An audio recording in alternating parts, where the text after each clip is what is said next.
seru banget. Anies ketika ketemu AHY mengatakan bahwa perjalanan ke depan semakin solid. Koalisi Perubahan sepertinya akan meraih kemenangan. Kita lihat nanti.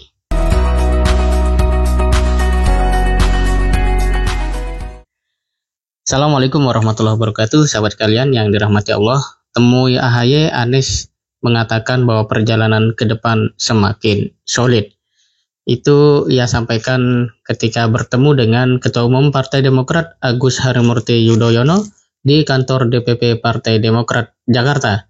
Ia datang bersama Sudirman Said, Ketua DPP Partai Nasdem Willy Aditya, dan Wakil Ketua Majelis Syuro Partai Keadilan Sejahtera Muhammad Sohibul Iman. Wah, ngopi apa mereka ini ya?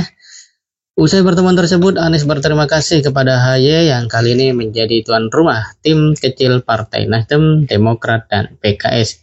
Ia juga berterima kasih kepada AHY yang sudah menyatakan jika resmi mendukungnya sebagai capres. Jadi pertemuan sore ini kami sampaikan, ini bagian dari perjalanan kita ke depan bahwa semakin solid. Wah, ini dia. Seperti kita ketahui bahwa Anies Baswedan memang menjadi sosok yang betul-betul mendapatkan begitu banyak ganjalan, bahkan serangan dan hambatan yang dilangsungkan secara bertubi-tubi. Seakan-akan Anies Baswedan bernafas pun jangan sampai bisa ya. Apalagi bernafas menjadi seorang presiden. Ini yang menjadi target mereka yang mungkin ya masih dibutakan oleh jabatan, dibutakan oleh ya ketakutan-ketakutan yang irasional ya. Dan kalau kita perhatikan ungkapan Anies ini ya, kita tahu Anies Baswedan ini sosok yang kalau berkata-kata itu memang penuh dengan sebuah isyarat, dan memang kita harus menerjemahkan agar semakin memahami begitu ya. Di saat yang sama, ucapan-ucapan Anies Baswedan lebih didasari oleh satu mimpi, kemudian harapan, dan tentu saja komitmen dia untuk melakukan perubahan-perubahan.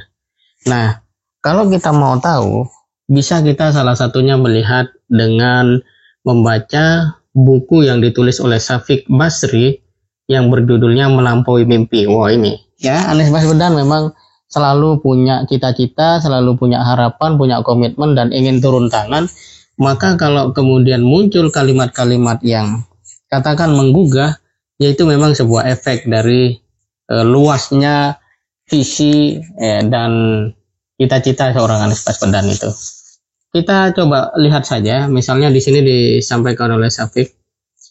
Begitulah pembaca, rupanya Rektor Paramadina ini bukan cuma pandai berorasi atau membuat penelitian ilmiah. Tulisannya juga amat jernih dan enak dibaca, bahkan juga di Twitter. Soal kemampuan Anies dalam menulis singkat di Twitter itu, sebagaimana kecakapannya dalam menulis panjang di beberapa kolom media, membuat seorang penulis dan mantan wartawan Tempo seperti saya jadi cemburu. Jangan-jangan kalau saja mau, Anies bisa jadi wartawan yang sangat piawai. Wah, luar biasa ya. Jadi, kalau seorang pemimpin memiliki skill dan kapasitas untuk menulis, ya maka itu sudah relevan dengan sejarah bangsa Indonesia. Kita tahu kalau bahasanya Rocky Gerung, pendiri bangsa ini orang-orang yang cerdas, yang kalau bertengkar itu gagasan, pemikiran gitu ya. Dan mereka rata-rata mampu menulis.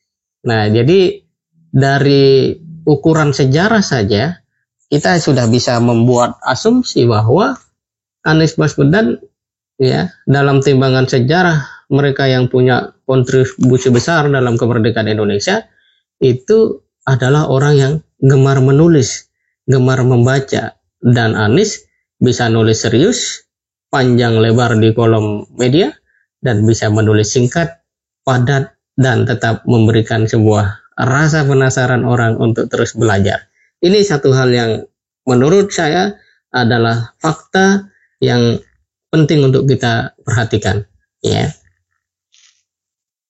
Dan kita tahu ya bahwa Anies Baswedan merupakan sosok yang selain punya pikiran besar, dia juga memang seorang yang begitu memiliki kepribadian yang menarik ya. Ini disampaikan lagi dalam buku itu bahwa Anies sendiri memang pribadi yang menarik. Dia gemar turun tangan, sekaligus juga senang mengajak orang lain ikut memikul masalah bersama untuk kemudian mencari penyelesaiannya bersama-sama pula. Dia tidak ingin kita hanya menjadi tukang cela, jago protes yang hanya pandai berteriak atau memaki tanpa berbuat apa-apa. Wah, ya.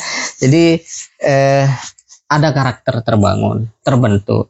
Dan saya pikir sejauh Anies Baswedan tetap komitmen dan itu menjadi karakter yang semakin hari semakin kaya berada dalam dirinya, ya Indonesia ini akan lebih baik di bawah kepemimpinannya.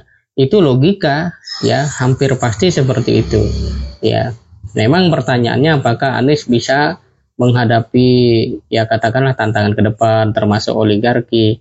Yaitu F. Saifullah Fatah mengatakan ya Anies Baswedan ini pemimpin yang sudah bisa mendudukkan oligarki sebagaimana mestinya. Jadi dia ketika jadi gubernur DKI itu bukan oligarki yang berkuasa, tapi dia yang membagi peran sehingga tidak terjadi ya monopoli kekuasaan atas kehendak oligarki.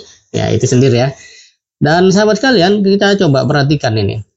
Ya, ungkapan atau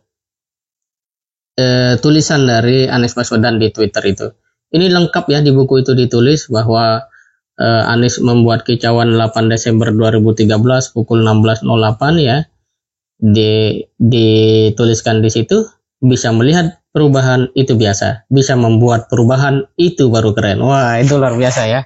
Dan ini tentu sangat menginspirasi anak-anak muda ya, memberikan sebuah address ataupun acuan bagaimana seharusnya kita mengisi kehidupan. Dan pada saat itu tahun 2013 ya, itu sudah didata juga oleh penulis itu bahwa ya dari hari ke hari pengikut Anies di Twitter itu terus tumbuh ya. Ini ditulis mulai 22 Juli 2013 pengikutnya 260.000, kemudian Desember 2013 alias dalam tempo 6 bulan pengikutnya menjadi 338.445 akun ya. Nah ini satu hal yang pada tahun itu tentu sangat luar biasa. Dan terakhir, ini ada satu hal yang menarik yang disampaikan oleh Anies Baswedan di Twitternya bahwa ya dipuja tak jumawa, dicerca tak nestapa. Saat ketulusan jadi landasan bertindak, dipuji tak terbang, dikritik tak tumbang. Wah, kalau seperti ini berarti ungkapan bahwa koalisi perubahan yang mencalonkan Anies Baswedan sebagai presiden itu adalah solid yang sebenarnya, solid yang sesungguhnya, solid yang akan memberikan bukti nyata kebaikan bagi bangsa Indonesia. Pertanyaannya adalah bagaimana kalau posisi wakil presiden belum ditetapkan? Bukankah Demokrat, PKS ya itu menghendaki masing-masing dari kader terbaiknya? Inilah yang juga akan dijawab nanti oleh apa yang disebut oleh Anies Baswedan sebagai kata solid. Kita nantikan saja. Yang pasti Anies Baswedan dari sisi rekam jejak baik intelektual, politik, dan perjalanannya di dalam pergerakan itu sangat menginspirasi. Anda boleh tidak suka, tetapi itu fakta. Anda boleh tidak setuju, tetapi demikianlah ya perjalanan hidup Anies Baswedan. Semoga bermanfaat. Assalamualaikum warahmatullahi wabarakatuh.